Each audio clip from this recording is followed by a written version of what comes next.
अस्सलाम वालेकुम, सत श्री अकाल, नमस्ते, आदाब। मैं हूं आपके साथ जावेद अहमद। आप देख रहे हैं जेटीवी न्यूज भारत। कैराना की सांसद इकरा हसन ने क्या कहा, सुनिए संसद में। को देखकर महसूस होता है कि ये भविष्य के निर्माण से ज्यादा हेडलाइन बटोरने का एक दस्तावेज है। इससे सबसे ज्यादा प्रभावित होने वाली वही लोग पीछे छूट रहे हैं जिन्हें सरकार के सहारे की सबसे ज्यादा जरूरत थी।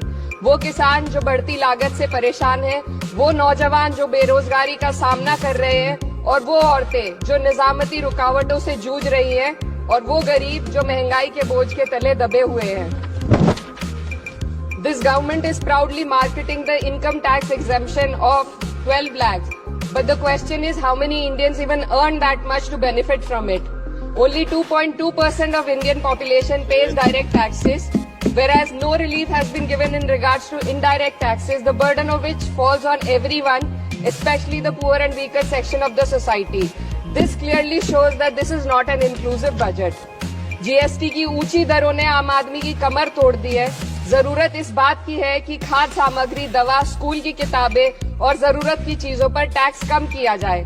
पेट्रोल डीजल पर टैक्स कम करने की कोई कोशिश नहीं हुई, जिसका सीधा असर हर नागरिक पर पड़ता है। आर्टिकल 41 कहता है कि सरकार को ये कोशिश करनी चाहिए कि वो अपनी इकोनॉमिक हालात और रिसोर्सेज के हिसाब से लोगों को रोजगार दे। इस बजट ने बेरोजगारी दूर करने की दिशा में कोई ठोस उपाय नहीं दिया है। नई नौकरियों की बात तो छोड़िए, जो पहले से थी वो भी खत्म होती जा रही हैं। स्किल डेवलपमेंट प्रोग्राम के नाम पर करोड़ों खर्च किए जा रहे हैं, मगर सवाल ये है कि ट्रेनिंग लेने के बाद कितने नौजवानों को असल में नौकरी मिल रही है। सरकार के पास इसका भी कोई आंकड़ा नहीं है। सरकारी विभागों में लाखों पद खाली है, मगर भर्ती का कोई प्लान नहीं है। आर्टिकल 45, जिसके द्वारा सरकार की जिम्मेदारी है कि हर बच्चे को 6 साल की उम्र तक फ्री और जरूरी तालीम मिले, ताकि उनका बुनियादी तालीमी डेवलपमेंट सही से हो सके, जिसको संसद ने शिक्षा का अधिकार अधिनियम बनाकर और भी मजबूती दी थी, परंतु इसकी जमीनी हालत क्या है वो किसी से छुपी नहीं है।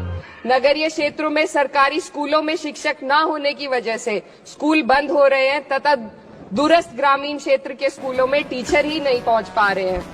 सरकार कह रही है कि डिजिटल इंडिया और एआई से तालीम का इंतजाम होगा, मगर जरा जमीन पर देखिए, उत्तर प्रदेश में सिर्फ 22% सरकारी स्कूलों में कंप्यूटर है।